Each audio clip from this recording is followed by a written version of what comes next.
Today what we're going to do is we're going to do the top end rebuild on Cameron's KX65. The first thing we're going to do is drop the coolant out of it. Locate the actual drain bolt on the bottom of the water pump, which is this one here on this KX65, and then crack the bolt.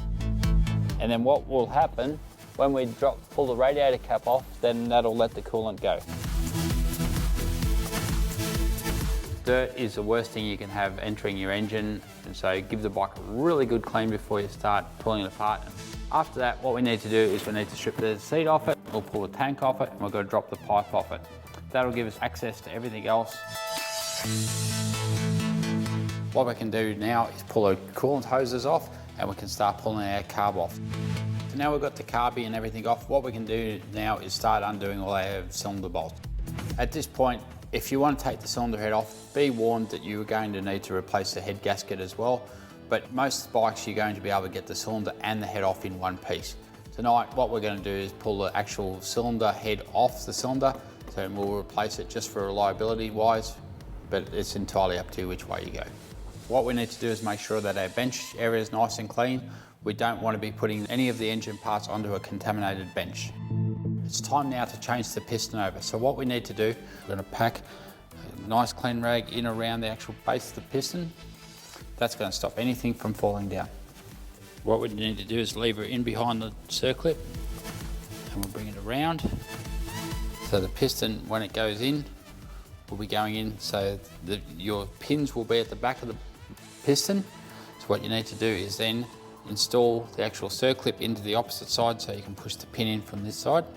And so what we'll do is push the circlip in, the circlip back through until the actual pops into the groove. The circlip needs to be at the very bottom of the piston or at the very top, not at the sides. Okay, we've put a little bit of Motul 2-stroke oil on the small end bearing for lubrication, so what we'll do now is put that into the end of the rod, so it's nicely sitting there. What we're going to do now is install the piston, move it down, slide our piston pin in, push it right across. Now what we're going to do is wrap this in around here.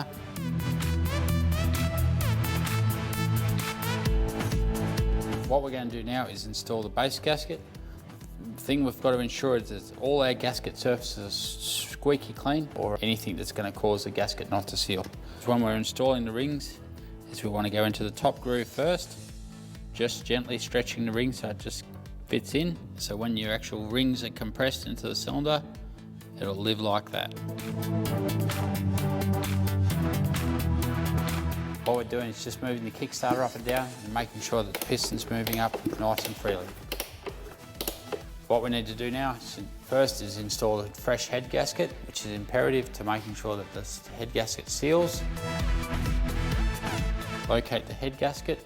What we then need to do, cylinder head gently on to the bolts. Now what we've got is our handy little king chrome tension wrench. So what we're going to do is run over our cylinder head bolts and make sure that they're at the manufacturer's specifications. To rear, to the side. Okay, there's our fresh top end installed. What we'll do now is put the rest of the bike back together and we'll be ready to go.